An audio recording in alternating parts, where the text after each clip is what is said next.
Lep dober večer, hvala, da boste pevcem za tak lepo gost, ki so nam pripravili za današnji kulturni večer, ki smo ga posvetili državnemu pisarju Meško.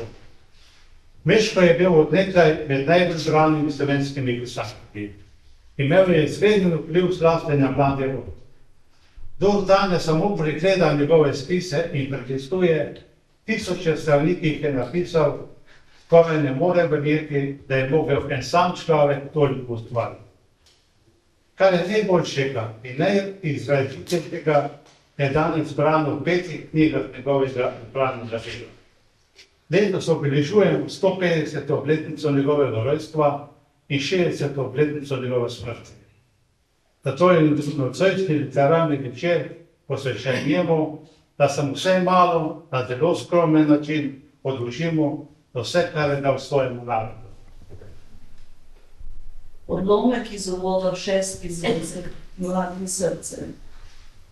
Res, najtežje na svetu je pripovedovati po samem sebi.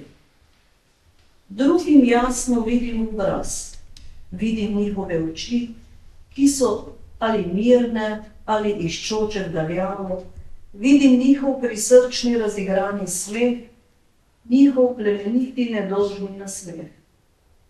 Druge je tako vsaj približno mogoče presoditi in oceniti. Samega sebe pa ne vidim. Mogoče v zrcalu. To nas najpogosteje vara. In človek navadno vara samega sebe, kadar premišljuje o sebi, kadar sebe presvoja, o sebi govori in piše. A svojo dušo bolje poznamo kako dušo drugega. To dušo je mogoče spoznati. Zakaj duša pisateljeva je v ljudjevi? Zanj potrebovali veliko več časa, ki ga pa danes človek nima. Staro Gleško se je rodil 28. oktobra 1874 v Krčavicah na Štajerskem v občini Sveti Tomaž nad Koroškem. Rodil se je kot četrti izmed 7 otrok. Odlomek iz novele Iz raja mojega doma. Moj oče je bil izredno skrbljiv gospodar. Stari nadučitelj Manjce ga je v šoli večkrat hvalil kot sklep vsem gospodarjem v fali in nam malčkom, kadar dorastemo. Ko bi bili vsi gospodarji takšni, bi bilo pri nas drugačno življenje. Ti, Franček, povej, kdaj pa oče vstajajo?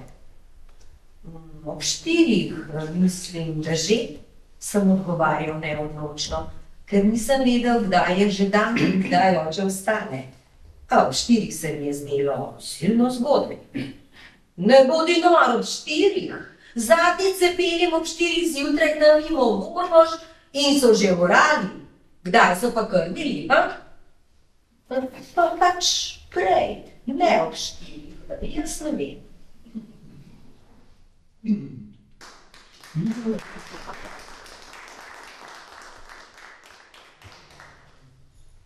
Nižjo gimnazijo je obiskoval v Ptuju, višjo pa v Celju. 3 leta bogoslovja je končal v Mariboru. Potem je stopil v samostan, očetov benediktince v Šentpavlu v Labotski dolini. Od tam je odšel in se vpisal v 4. letnik bogoslovja v Celovcu. Odlomek iz novele Iz raja mojih dni.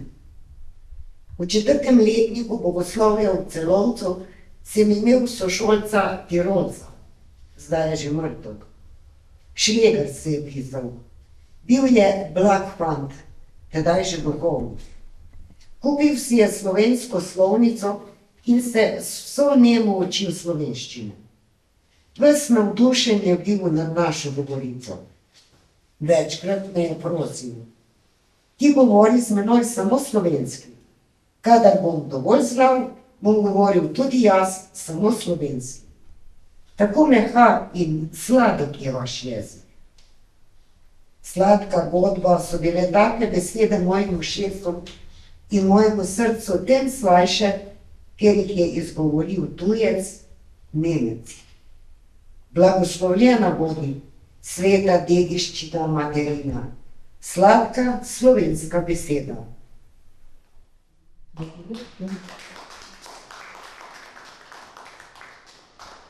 Na Koroškem je bil najprej kaplan v Tropinskem jezeru v Škocjanu, potem pa kratek čas na Sveti Višalek in nekaj mesecev v nemškem kraju Knesau na Gornjem Koroškem.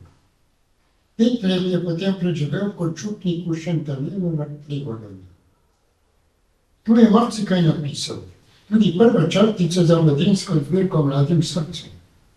Iz Šentalina je oskrboval tudi strojno, ki leži 1000 metrov visoko. Odlomek iz novele Lepe poti. Oh, kako so bile lepe tiste poti, kako drage. Ko sem se spuščal preko ribo dol, še drnjela, kdaj po jugosti cesti, zlasti, če sem jezdil, čišče po bližnici, je včasih na nasprotni strani stara peca vsa blestela v soncu. Nebo pa, ki se je bočilo tja čez Pliberško polje in se povezalo na mogočni njen greben, je bilo čisto, kot na novo umito. In mi je bilo, kakor da se zlati blesk te igre sončne jasnosti in lepote preliva tudi v moje srce in mi ga dela toplega in veselega. A spet kdaj je bil njen vrh zabit v oblake, kakor višave bivališča starih grških bogov slovečega Olimpa. In se mi je zdelo, da gora žaluje, ker kralj Matjaž svojo vojsko v njenem osrčju tako trdno in neozdravno spi in ne čuti trpljenja ljudi pod goro, ne sliši njihovih vzdihov in prošenj.